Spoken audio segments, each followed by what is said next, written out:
daawada channelka dadku cusubta subscribe ka saar gambalelkana ku dhufo share comment like videoga sad videoda dhammaan soo dhigin oo socoti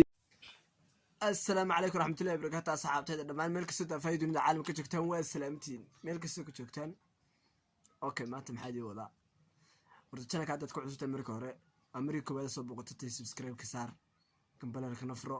share comment inta la wadaag wixii taliyo tusaalaha commentiga nagu reeb okay maanta maxaa idin wadaa maanta waxaa idin wadaa warar dunida imika saameeyay oo la sheegay in badan oo dadku meel ka soo joogaan la maqlay xanuunka la sheegayo qodobada maanta ka hadli doono waxa ugu daada roon Kenya xaqiijisay inuu coronavirus ka soo gaaray Ethiopia sidaas leeg okay qodobada iyo qodobo kale soo socda waxa niman ku faafayntiisa ku daawan doona Ethiopia wala sheegay inay coronavirus ka soo gaaray inkastoo xaqiijinteeda ila xaqiijiyay laakiin balse aan wax imaka cadayna oo faahfaahino imaka iyada ka sii haynay imaka aan jirin oo warar ka sii sheegayeen la sheegay balse Kenya in la xaqiijiyay in coronavirus ka soo gaaray sababtu ku yimaado talo maxay ahayd inan waxa la jaamacad Mareykanka ka dhigaysay oo adigu bishan March lagu jiray marka shanteedii timaaday ayaa waxa ay soo gashay magaalada markay adigu bishii waxa sheegtay bishii Afriil 10keedii ayay sheegtay inuu xanuunku soo gaaray iyo in sheegtay ay tagtay dhakhtarkii markay tagtay waa la baaray waa laga helay coronaviruskii adigu intii leeg way sheegtay intii magaalada joogtay xilliga soo gashay inantiida waa la karantimeeyay meel baa lagu karantimeeyay waa la kixiyay iyo dadkii kale soo dhaweeyay inkastoo raad lagu jiro oo meelo badan inantu tagtay oo meelo badan oo ay Kampala macalmar tagtay la sheegayo wararku sii sheegayaan sida ay in badan magaalada dhex martay oo inantii xanuunka laga helay aduntii waa la karantimeeyay okay maxaa daba haddeen inagu muslimiin nahay amba Soomaali nahay maxayna la gudban waxayna la gudboon inaynu Ilaahay tala saarano Ilaahay mar walba isku xidhno wisi qabka ilaashano Ilaahay hortayno ma keeno Ilaahay muslimiinta meel kasta joogto Ilaahay xanuunka ma keeno horta waa masiibo Ilaahay keenay Ilaahay baana dadka ka dulqaadi kara qof kastoo muslim inuu taa ogaado oo waxaan imtixaan tahay oo Ilaahay imtixaankiisa dadka ku taxameeyay ay ka mid tahay imtixaamada ugu waaweyn amba wax yar oo simbala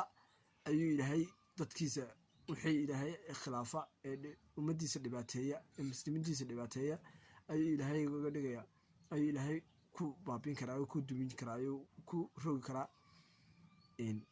Ilaahay markasta inaan tala saarano Ilaahay isku xidhno ducooyinka in akhrisano oo markasta Ilaahay wisi qabka ilaashano oo quraanka salaada tukano ayayna la gudboon muslimiin Ilaahay nooma keeno Ilaahay halka nooma soo dhaafiyo Ilaahay nooma keeno inaga Ilaahay gaalada ugu tala galay Ilaahay inta ku dhacday ee muslimiina in lagu samro waxan waxa horto wax walba imtixaan Ilaahay imtixaankano imtixaanka Ilaahay keenayo haddii ku samri weyno oo samirkeenu yeelo weyno oo inuu wixii lagu samro basadkiisa la hela Ilaahay qofka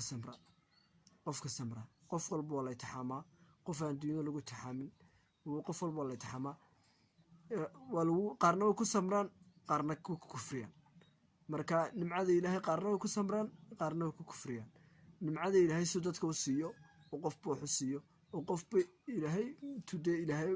Ilaahay waa qof walba de arsaaqdiisa de qof Ilaahay arsaaq badan buu siinaya wax badan baa la siinaya waa lagu imtixaanayaan waxan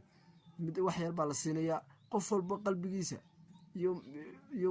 qof walba waxan waa imtixaan qof walba qofku ka maal badan ayuu imtixaan badan ayuu aakhira markuu tago uu dhinto